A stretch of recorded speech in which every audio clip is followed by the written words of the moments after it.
welcome to Voices of Truth One-on-One with Hawaii's Future, brought to you by the Kiwani Foundation. I'm Kale Cardwell, and here we are today in downtown Honolulu. We're actually at the Queen's statue, and wait until you hear who we have on the show for you today. So let's go on over here and meet him. Kale. Hi, Ehu. Aloha. Aloha. Nice to meet you. Nice to meet you. Introduce yourself to everybody. Sure. My name is Kale Kanaeholo. I'm currently a graduate student at the University of Hawaii at Manoa studying history. Wow. And Kale, we wanted to have you on the show because you are a graduate student studying history at UH Manoa. You wrote something, a graduate thesis, yes? Yes, I did. And tell us on what topic that was. Yeah, so I did my master's thesis titled A Kanaka Oiwi Affair, Native Hawaiian Resistance to the U.S. Department of the Interior Federal Recognition Hearings for Native Hawaiians.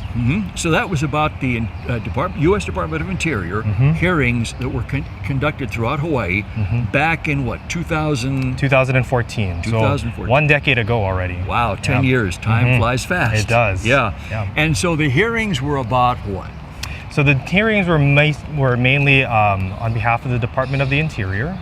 There was a proposed rule to grant Native Hawaiians federal recognition, and what would that entail? If they wanted it. If they wanted it. Yeah. And so a lot of people showed up at that, yes? A lot of people showed up to it, yes. Because they didn't just have one meeting here in Honolulu. That is correct. They went to every single island. There was a large delegation from Department of Interior. Yes? There was, and there was also a very huge delegation of Native Hawaiians themselves, other community members, and other locals with key interests in this proposed rule. And so, what was the overriding message that everybody who attended those meetings tell the U.S. Department of Interior?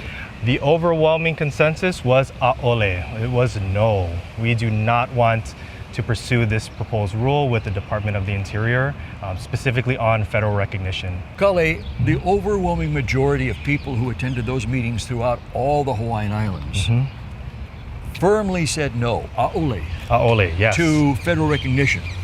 I think there was probably, of all the people that attended, my recollection is there was there were hundreds, if not thousands of people. Yes. There was like 3 or 4 people that said yes, and everybody else said no.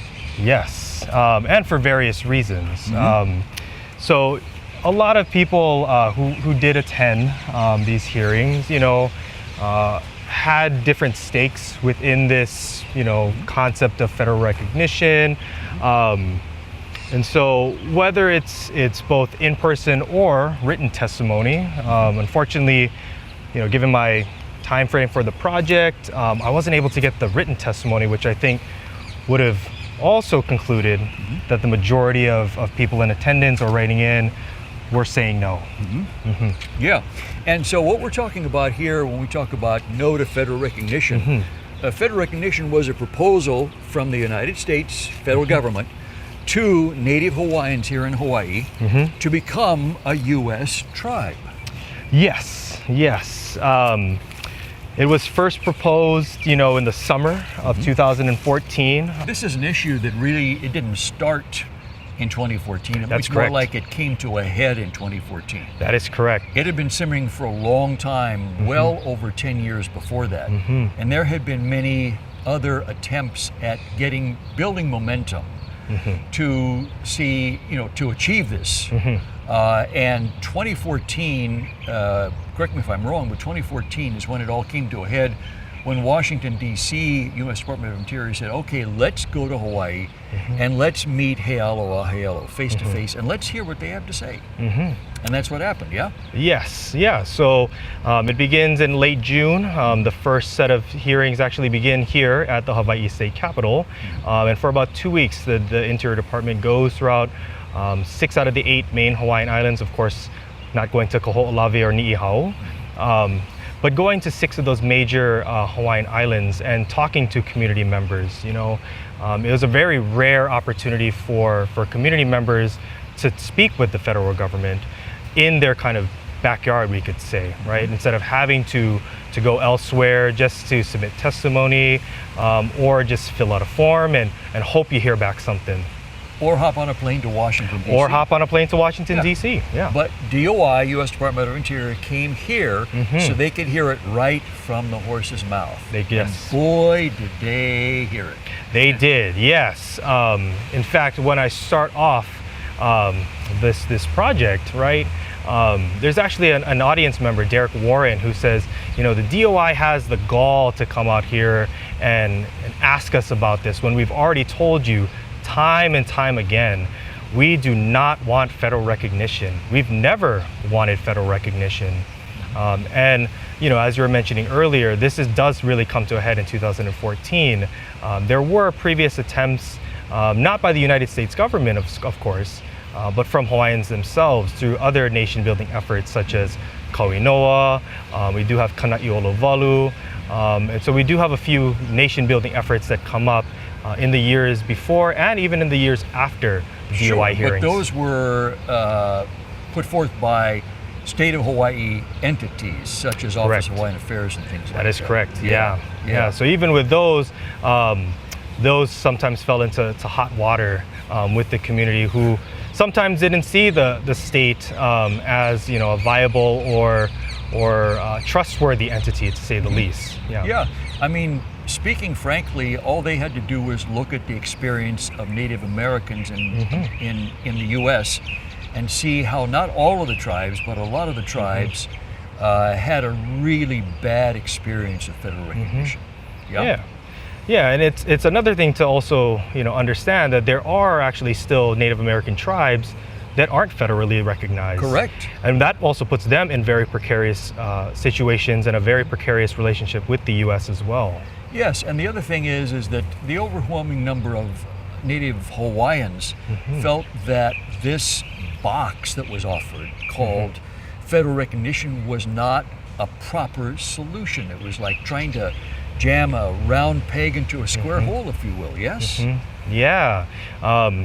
What was also really interesting about these hearings is not only voicing a'ole to all 5 of the proposed questions from the Interior Department, but people also took the time to really tell the U.S. government as a whole how they felt about, you know, military affairs or government affairs. The message that Native Hawaiians brought to these meetings was not, as you said, just about the offer to become a federally recognized U.S. tribe.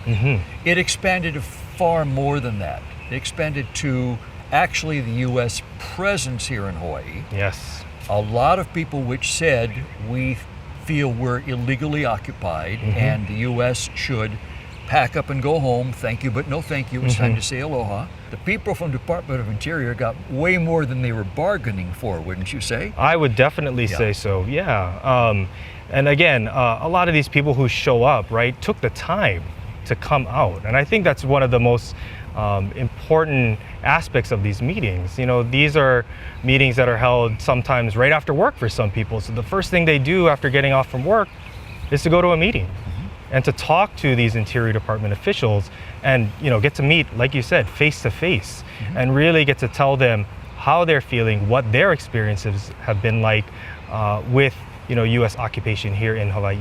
Yeah, and also on top of that, at these meetings, there weren't just 20 or 30 people there. There were hundreds. And everybody stayed as long as they had to, even if it was hours and hours, to be able to get up and walk up to that mic and talk to the DOI officials on the stage and give them a piece of their mind. Oh, yes. Yeah. Nobody left early. Nobody left early. In fact, at some points they did have to cut the meetings off, but they reassured people, you know, if you stick around or if you submit your written testimony, it will be viewed, it will be honored.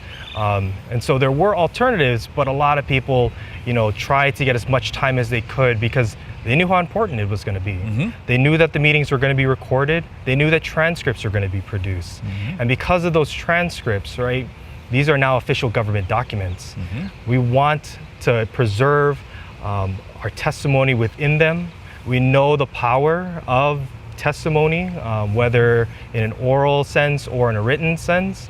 And so for a lot of people, yeah, they took the time. They took as much time as they could to not eat into other people's time, but they certainly wanted to ensure that their voice was heard. Yeah, you just pointed out something that I had really forgotten. That is, angry and upset as people were who came to testify, everybody was very courteous to each other. Yes. As well as to the Department of Interior, U.S. Department of Interior officials that came to Hawaii to listen to them. They didn't cuss them out. They weren't mean to them. Of course not. They were very, very polite to them, treated them with respect. Yeah, and there were some moments, of course, where individuals within the audience, directed their anger, their frustration, especially to key members during those 2 weeks, right? Like we've kind of talked about so far.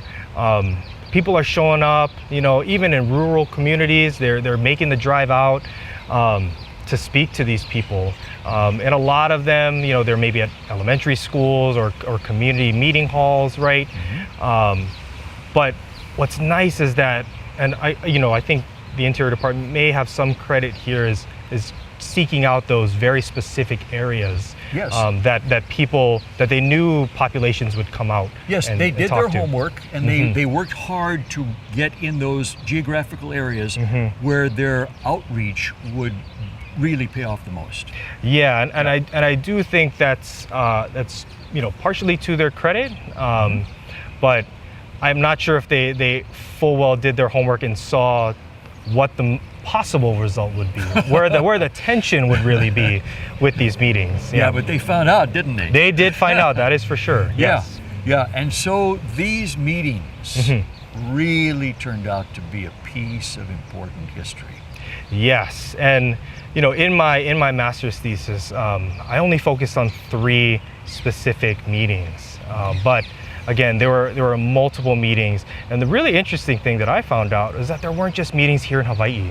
There were meetings on the continental United States too.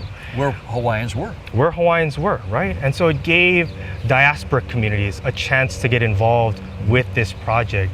It also gave Native Americans who maybe had experience with a federally recognized tribe to really speak to the Interior Department officials and say, hey, I'm from a federally recognized tribe.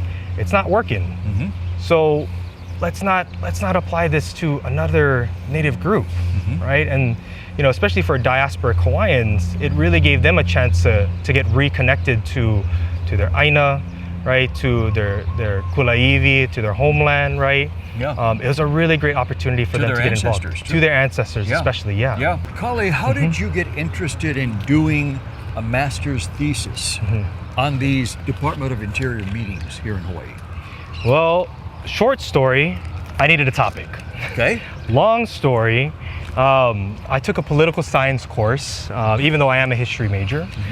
So I took a political science course with Professor Heoli Osorio, who's the daughter of Hawaiian historian John Osorio. Yep. And in one of the weeks, we actually talked about the Interior Department hearings. And that really sparked a big interest for me of thinking, what is this? I don't remember this. I was, a senior in high school and just graduated, looking more to college to, begin my journey in my own studies. And so I don't remember this. I don't remember these 2014 hearings. And so when I began to do more research, and fortunately Heoli provided us with all of the transcripts, and they're still publicly available. Yes. That really kind of inspired me to go, whoa, there's a lot going on here. Yeah.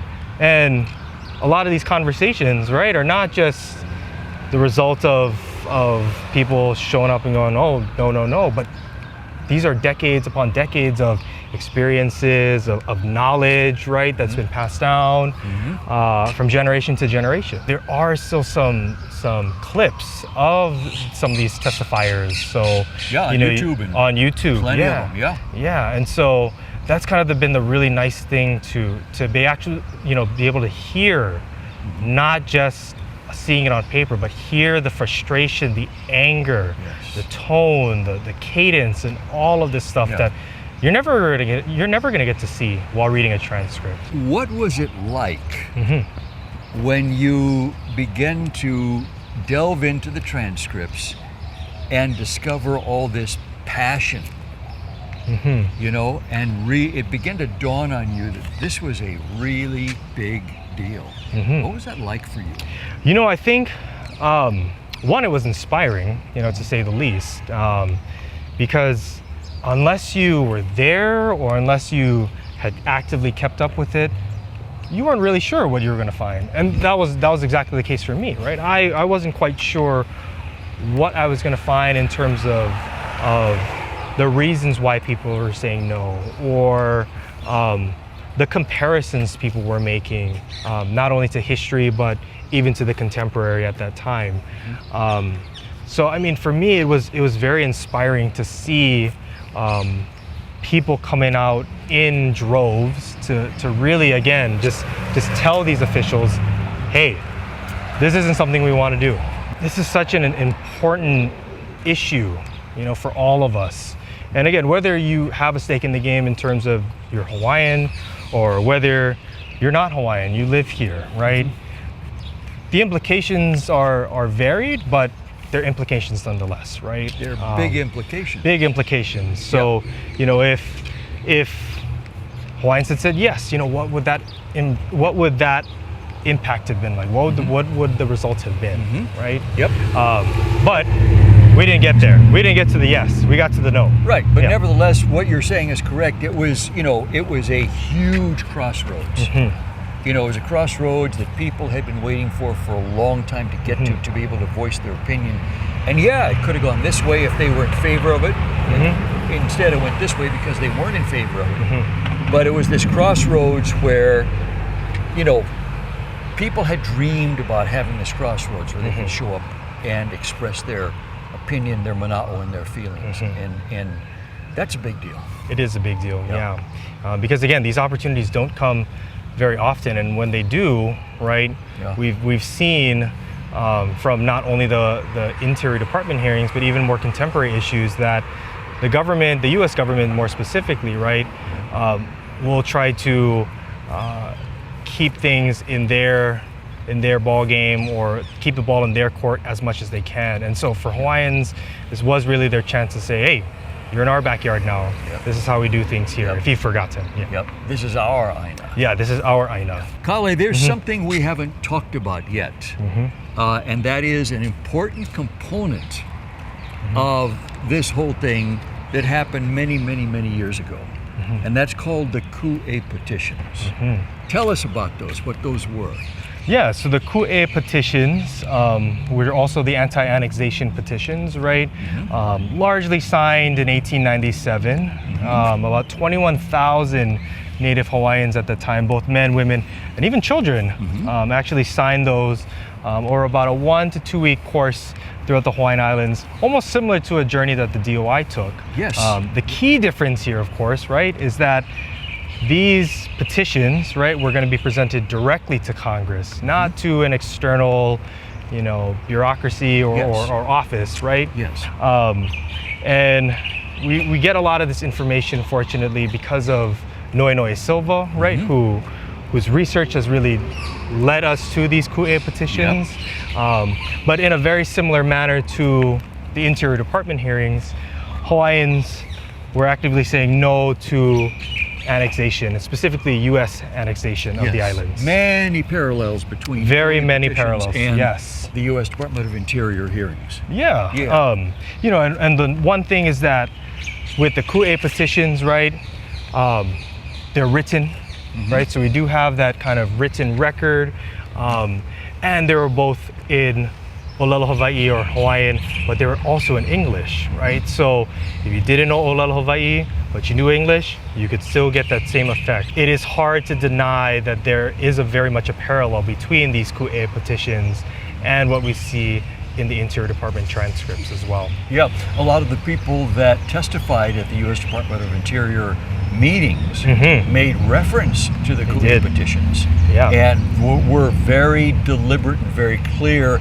about underlining the connection between then and now, as in U.S., you're trying to do it all over again, even though it was, you know, not apples to apples, so to speak. Yeah, and so, you know, there were people who like you mentioned, right, said, my kupuna signed the Ku'e petitions, right? I know that for a fact because they're publicly accessible. We can look up our ancestors and our kupuna, right? And so what some people did is they took that time to say, I know you folks are recording this. I know it's going to be both a video recording and transcribed. And so I'm going to take that time to now show my future mo'opuna that I was here, that I was saying no, that I was standing up, meeting with you folks, and got a chance to really speak my mind and say a'ole. Not just thinking about the next generation, not just thinking about 4 generations, but 40 generations, or even 400, even 4,000 generations, right? Of thinking into the future, how do my actions today, how will my actions today affect my mo'opuna in the future? Yeah. So one thing we can say for sure, Kale, is that nobody can accuse Hawaiians of sitting back when it counts and doing nothing. Yes. Hawaiians, even in 1897, right, we're still actively involved, and we're not passive in any way, right? They were actively engaging with politics and bureaucracy, forming their own different hui, right? We have the hui aloha aina, for example, right? And so they were active. Our kupuna were active, and our people today are still active within the community of re-engaging folks and revitalizing our consciousness, right? To even kind of put things with George Helm, right? Who in the 1970s, right, was the president of the Protect Koho'olawe Ohana, right? Yeah, the great Hawaiian patriot, George Helm. Right, and he said, right now we're in a revolution of consciousness. It's not necessarily just a revolution of the politics or everything, but what we're here to do is to change people's minds. We're here to re-inspire and to re-engage people. And I think that's what the inter-department hearings do in 2014. Absolutely, absolutely. And in 2014, people had cell phones, they had social media, they had many different modern day ways of reaching out to people and getting people to show up. Letting people watch it live online who couldn't be in the room. I watched it. I wasn't there, but I watched every bit of it, and I felt like I was there, and I know many other people did. But you go back to 1893 and the Kauai petitions, they didn't have computers, they didn't have Facebook, they didn't have TikTok, they didn't have social media, they didn't have cell phones, they had none of that stuff.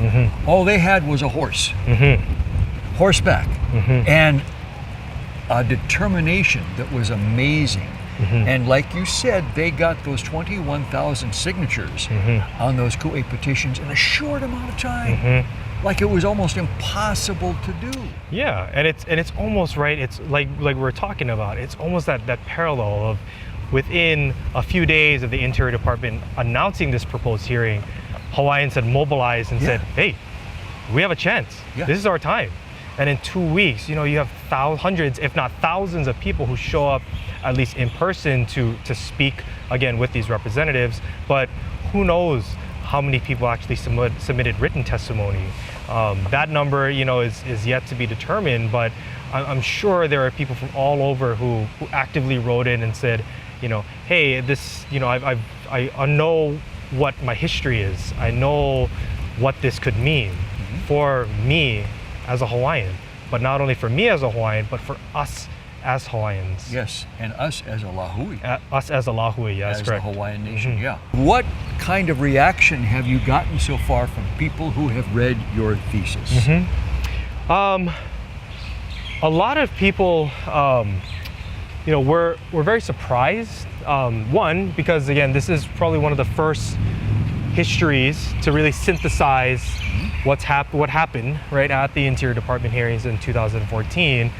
And so a lot of people were kind of taken back to that time too, of, oh, I remember where I was in 2014 when I watched it. It's one of those moments. It is one of those moments, right? It's, oh wow, I remember on June 25th, 2014, when the Interior Department has its first meeting. I remember where I was, right? It brings people back to that time, to that moment where they see themselves within this history. Yes. And so, it reminds them and reignites what they felt. Yes, right? Because, a lot has changed in terms of Hawaii's politics, right? Within those 10 years, discussions on Native Hawaiian sovereignty, or ea, right? But it really just reminds us that it's not far away, and there's certainly going to be a lot more to come. A big mahalo to you for writing this master's thesis. Of course. This is really something. This is the first one that has come out, and you're the one that wrote it about this very important act in history of Hawaiians here in the modern times, in the modern era, who are able to stand on the shoulders of their elders, of their kupuna, of the ancestors, and say "Aole no," like their ancestors did in 1893. So thank you very much for documenting it. Of course. And best of luck in the future. Please don't stop. Please continue what you're doing and educating people, researching it, and changing their consciousness. Of course. Good. Of course. It was great speaking with you, Ahu. Thank you. Mahalo. And mahalo to our viewers for joining Kale and me here today. Remember, you can watch us on the web 24/7 on voicesoftruth.tv.com, and you can like Voices of Truth One-on-One with Hawaii's Future on Facebook. I'm Ahu Keikahu Cardwell for the Kawani Foundation, along with Kale here, and until next time, ahui ho!